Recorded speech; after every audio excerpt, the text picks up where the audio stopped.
bueno, aquí tenemos este libro de David Bohm que se llama Sobre el diálogo, y es muy interesante y creo que muy importante porque no solamente para la salud, sino para en general para la vida, el trabajo del diálogo resulta fundamental. Hace ratito estaba leyendo otro libro sobre el diálogo, y hablaba de las visiones de la complejidad, es decir, de la dimensión de la complejidad de la realidad. Eh, pues hemos construido la educación pues moderna, y en general desde hace cientos de años hemos construido un pensamiento lineal, es un pensamiento causal que busca explicar los eventos del mundo a través de la causalidad. Es decir, si A incide sobre B, pues va a producir un resultado C. Y vamos por ahí explicando la vida y el mundo a través de ese tipo de pensamiento racional, lineal. Pero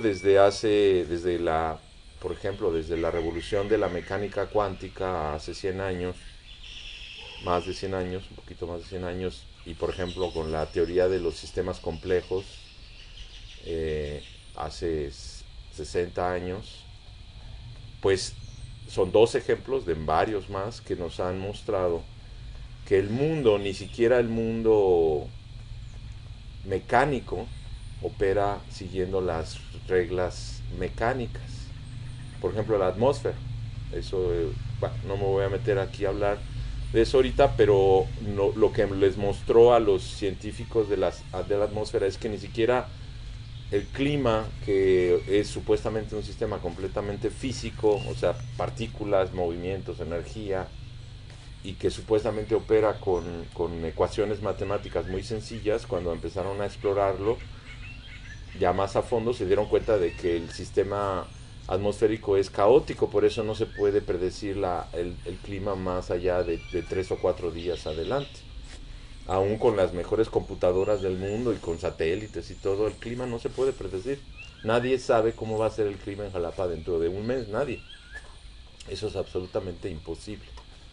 Y nos hacen creer que sí, pero no es cierto. Y la realidad es cuando nos metemos en nuestra celular y le ponemos, inclusive a veces le ponemos el mismo momento, está lloviendo y ahí dice que no está lloviendo. O si le pones mañana, te dice que mañana va a llover con tal probabilidad. Y cuando ves, puede ser que se cumpla, puede ser que no se cumpla. Pero si le pones una semana para adelante, te das cuenta de que nunca le van a atinar, porque no es posible predecir los sistemas, ni siquiera los sistemas mecánicos, pero nos han hecho creer que sí. Entonces nos estamos metidos en gravísimos problemas porque hemos sido educados e indoctrinados para utilizar únicamente el pensamiento lineal para contender con el mundo. Y el pensamiento lineal, y lo que dice David Bohm, es que trabaja con ideas, con creencias, con razonamientos exclusivamente, y con la creencia también de que el pensamiento es un fenómeno individual, de que el pensamiento es algo que ocurre en mi cerebro,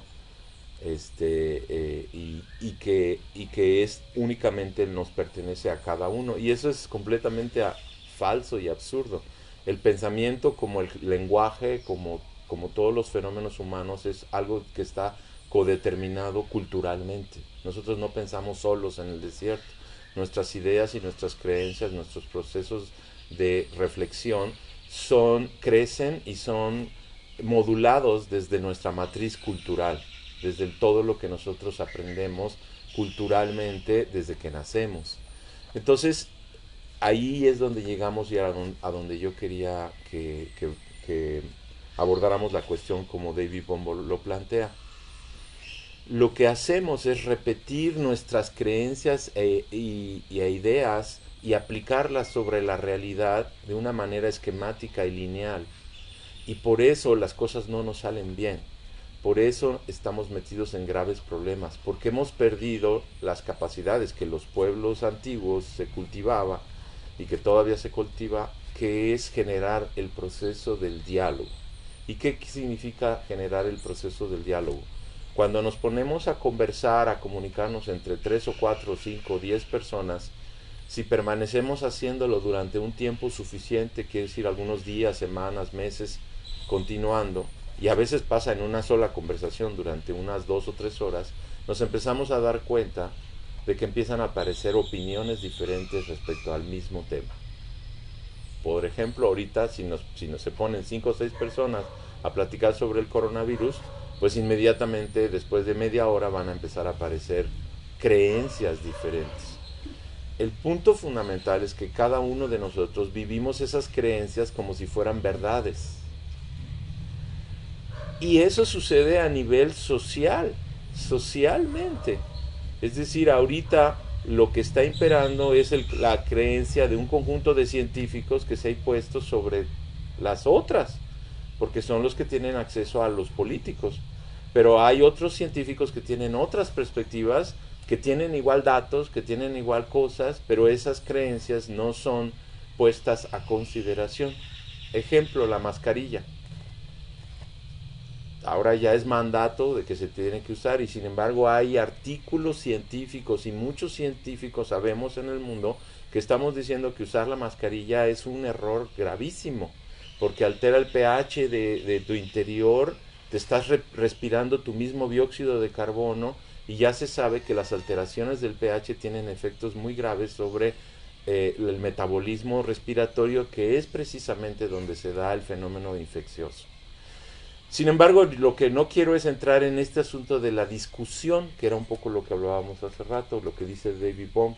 La discusión, que tiene que ver con el pensamiento lineal, es cuando tú confrontas ideas para tratar de que una idea gane. Y eso tiene su valor, pero cuando te enfrentas a procesos complejos, genera una manera de pensar muy mecánica y que no puede contender con la complejidad. Porque la complejidad quiere decir que varias cosas que son contradictorias son válidas a la vez y que el fenómeno es impredecible. Necesitas formas más orgánicas de pensar. Entonces lo que plantea David Bohm para activar el diálogo es lo que él le llama suspender nuestra identificación con las ideas. Y eso es algo que parece como en chino en estos momentos en nuestra cultura occidental. ¿Cómo que suspender nuestra identificación con las ideas? Suspender la identificación quiere decir darme cuenta que mis opiniones son eso, opiniones que tienen una veracidad muy limitada, expresan, proyectan una visión de la realidad que está conviviendo siempre con muchas más visiones de la realidad. Y entonces lo que David Bohm nos propone es que hagamos un trabajo de propiocepción, quiere decir a través de la respiración podamos tomar conciencia de que somos más que las ideas que se están pensando en nosotros. Así lo dice Bateson. Bateson en su libro Pasos hacia una ecología de la mente plantea que las ideas se piensan dentro de mí.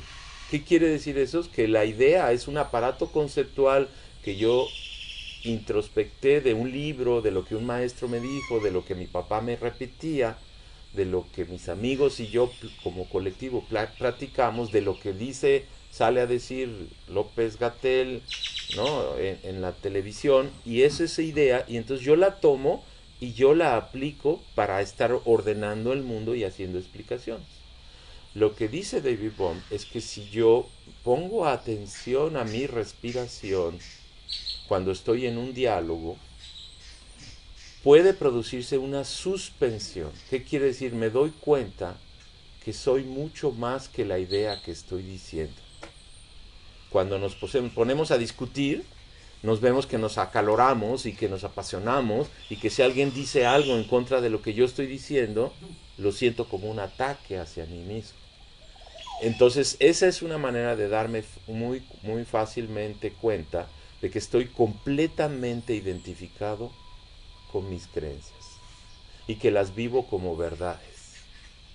Lo que dice David Bohm, y eso es a través de la respiración, por eso siempre iniciamos nuestro espacio de círculo de diálogo con un trabajo de la conciencia, que es tomar atención de nuestra respiración. Es percatarme que además de pensar, estoy respirando. Y a través de darme cuenta que estoy respirando, se activa el trabajo de la conciencia de todo mi ser, porque además de estar pensando, estoy respirando, estoy sintiendo, estoy percibiendo cosas de la realidad, estoy en presencia de un mundo que está cambiando y que esa propia realidad de la cual yo juro que mi idea es reflejo fiel, que es la verdad, es mucho más. Entonces, a través de la propiocepción, eso es lo que llama David Bohm, propiocepción, que es activar la percepción de uno mismo, diríamos la actitud contemplativa, la actitud de estar en percepción también de lo que estoy siendo y no nada más estando obsesionado con mis ideas y identificado con mis ideas. Y eso también significa bajarle la velocidad. Como dice un amigo, no ser reaccionario, o sea, no reaccionar. Todo el tiempo estamos reaccionando hacia las otras personas y hacia el mundo, imponiendo nuestra idea, diciendo, es que es así. Y no me doy cuenta de que es una opinión que tiene un valor, pero limitado. Entonces, como veíamos, David Bohm, y me gustaría leer esa parte que dice,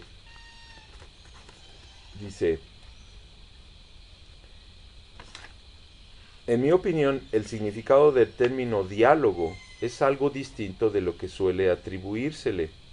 El origen etimológico de las palabras suele servir de ayuda para comprender el significado de una palabra más allá de lo superficial.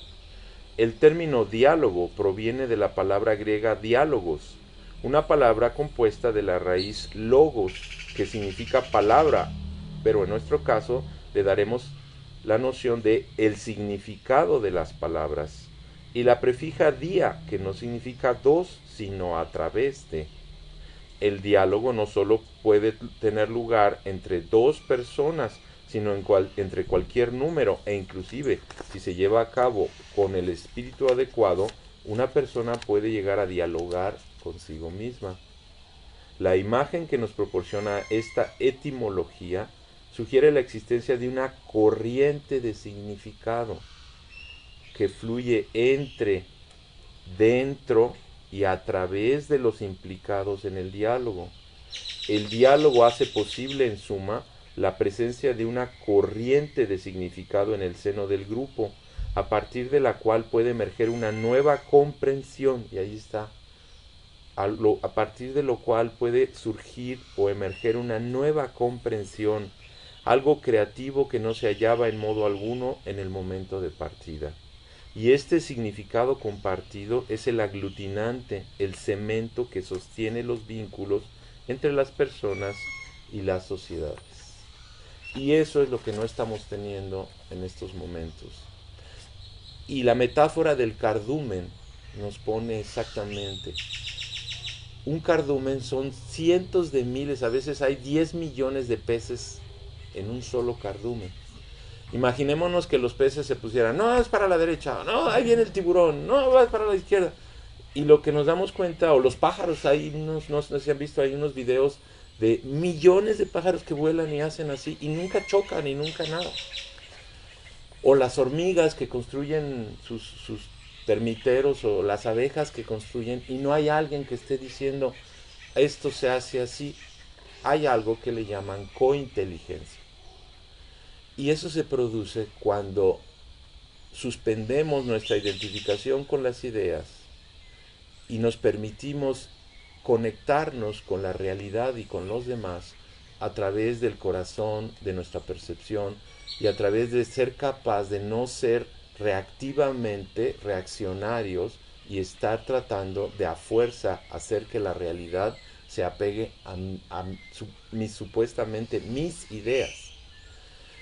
Esta actitud de la suspensión le llama luego un discípulo de David Bohm, que se llama David Pitt, le llama la suspensión creativa, que permite co-crear nuevos órdenes de realidad, permite generar procesos de transformación desde una cointeligencia, desde algo que es mucho más que una discusión, mucho más que la lucha de las ideas.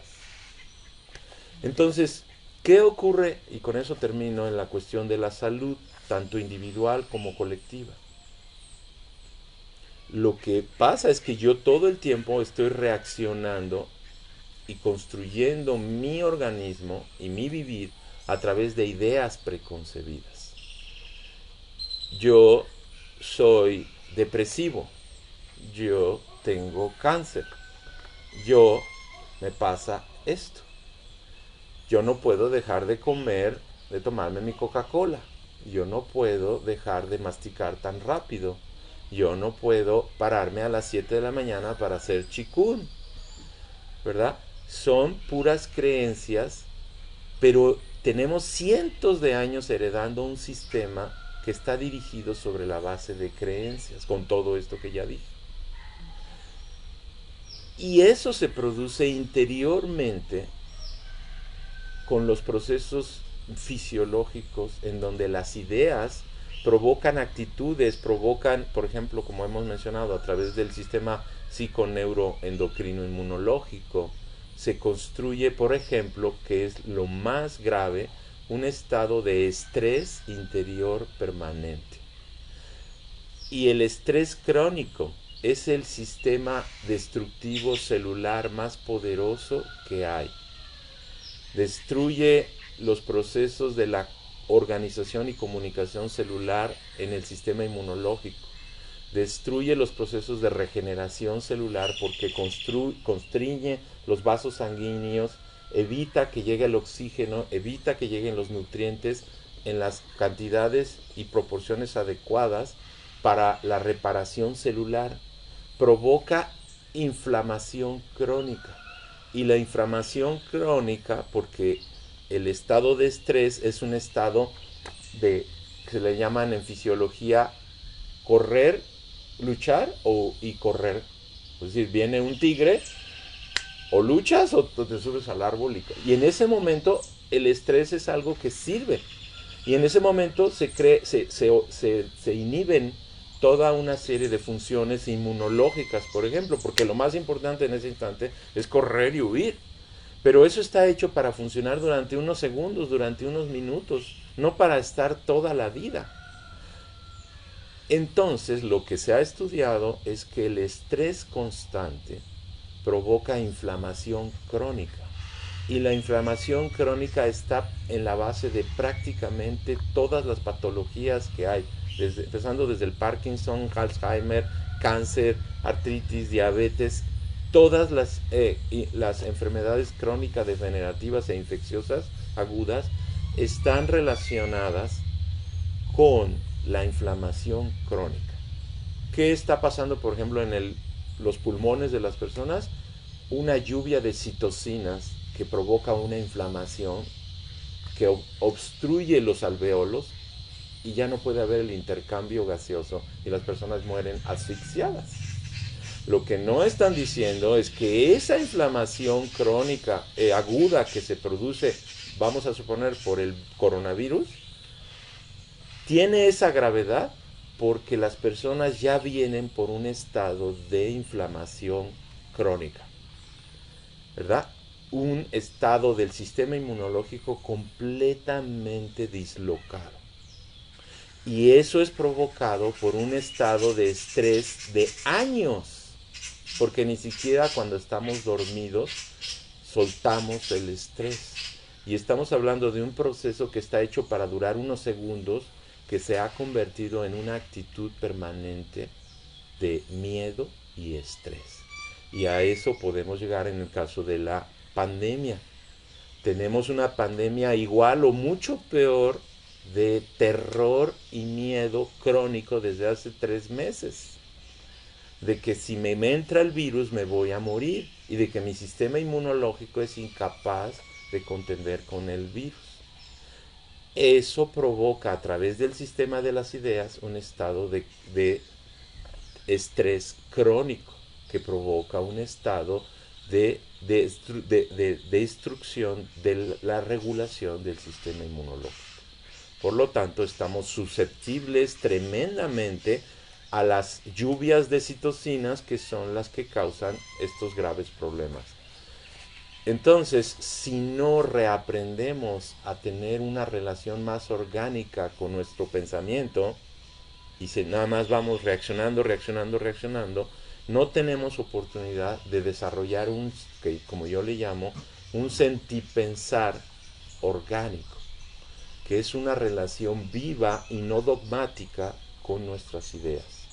Y poder, como vimos, no sé si vieron el video sobre el corazón, sobre la inteligencia del corazón, poder unir al pensamiento cerebral el sentipensar del corazón y poder además dialogar, permitir que haya un flujo de significados entre, dentro y a través de la sociedad, de la familia, para tener un pensamiento más orgánico y no dogmático, nada más asociado a las ideas.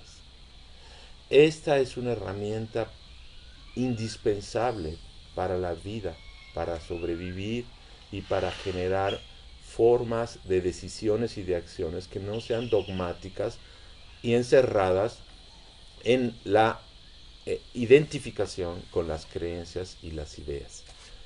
Y la puerta para el trabajo del diálogo, y como decía David Bohm, el diálogo exterior, pero primero que todo, el diálogo interior, es la suspensión de nuestra identificación con las ideas. Y esta suspensión, la puerta, es la conciencia en la entrada y la salida del aire. Poder desarrollar, rescatar algo que de bebés teníamos, y es estar conscientes en cada instante de la entrada y la salida del aire como una forma de abrirme a toda la experiencia interior que estoy teniendo en cada instante, y que es la oportunidad de que esto no se imponga sobre lo demás dogmáticamente, sino de desarrollar una actitud dialógica. Eso es lo que llamamos una actitud dialógica. Quiere decir un estado de diálogo interior y exterior abierto al flujo de significados para poder generar formas más dinámicas y transformativas de vivir.